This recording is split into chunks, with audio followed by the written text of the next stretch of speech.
DOJ's announcement of the foiled Iranian terror plot on the Saudi Arabian ambassador to the U.S.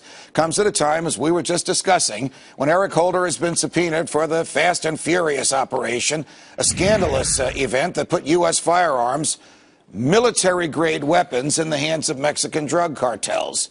So what can we make of all this? For big picture analysis, we also turn to former CIA operative and chief of the bin Laden unit, Michael Scheuer. Michael, it's always a pleasure. Welcome back to Freedom Watch. Thank you, Judge. Why do you think the Attorney General is hyping this so-called threat from Iran? Why do you think it was announced when it was announced? And does any of this make sense to you? Well, I think, first of all, Ms. Miller's description of the operation is correct. It's like a Marx Brothers movie, but without the Marx Brothers, just some dummies they recruit from the street. I think one thing we need to keep in mind is that the performance of the FBI and DOJ in the area of terrorism has been pretty pathetic over the past couple of years. They may have jumped at something because it gave an appearance of actually being successful, but really it turns out to be just another sting, Judge. This is another counterterrorism operation at the end of the day that lured somebody into running it, apparently. All right, this is basically a claim by the federal government that it protected us from harm that was never really there and never really threatening us to begin with. But well, yet it has that added twist, Michael, of involving the government of Iran. So let me ask you this: who would want to create the impression that we need to engage in military activity, which a lot of the neocons demanded before the ink was even dry on this criminal complaint, against Iran? Oh, the only people that would benefit from that would be the Israelis and the Saudis. And I think if I was looking at a counterintelligence operation to decide where this information came from, I'd be very interested to see if I could find an Israeli hand or a Saudi hand. Because in the long run, Judge, both Israel and Saudi Arabia are much more dangerous enemies to the United States than the Iranians are. The Iranians are a third-rate military power that we could handle very easily. But, you know, the Congress is crazy for war with Iran. Listen to Senator Graham and Senator McCain and Joe Lieberman. They're owned by the Israelis.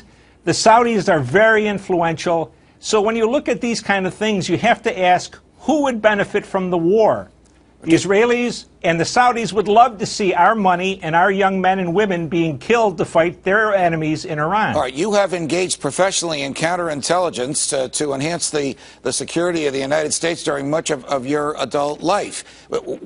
Tell me, Michael, could this be a case in which the American government, in which the Justice Department was played like a fiddle by foreign entities? It thought it was running the case, it thought it was in control of it, but in reality, these people that were involved were not under their control, but were under the control of someone who wanted to foment animosity between Iran and the United States. I don't think it's impossible, Judge. I, of course, don't have the information to say that. But when you look at the bottom line, who this benefits, if it leads to military action against Iran, it only benefits the Israelis and Saudi Arabia. And there's a precedent for it. We've already fought 2 wars against Iraq in favor of Israeli interests and Saudi interests. So we're always being pushed to get our people killed for their interests. So I think it could happen another time. Why not? Got it. Michael Scheuer, it's a pleasure, no matter how gloomy these things are that we talk about. Thanks for joining us. Thank you, Judge.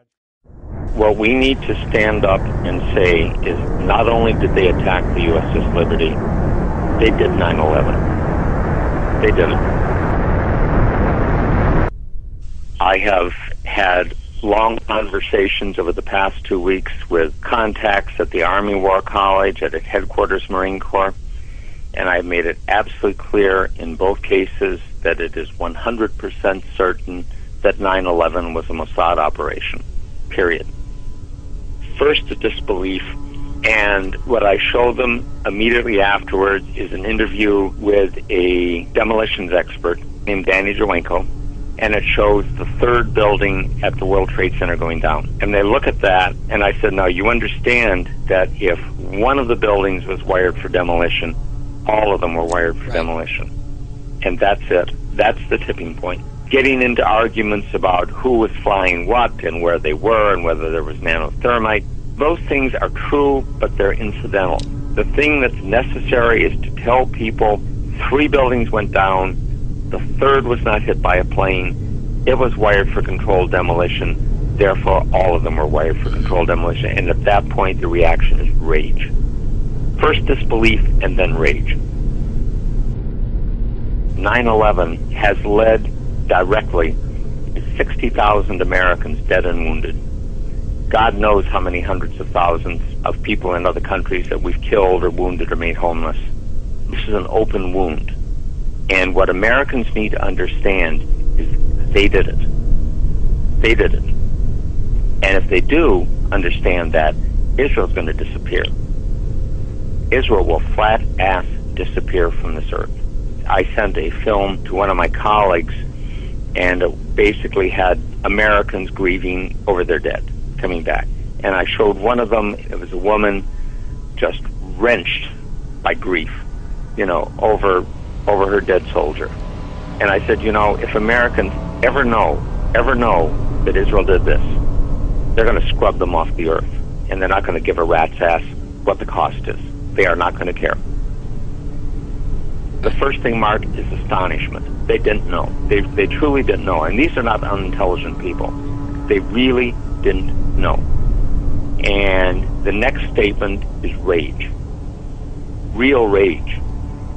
The Zionists are playing this as truly an all-or-nothing exercise. Because if they lose this one, if the American people ever realize what happened, they're done. The military has not been bought. The military is loyal, but it has not been bought. And if it ever understands this, really, really deeply understands this, and this is what I got when I put some of these things to the Army War College and to Headquarters Marine Corps. I mentioned to a contact at Headquarters Marine Corps, I said, they did 9/11.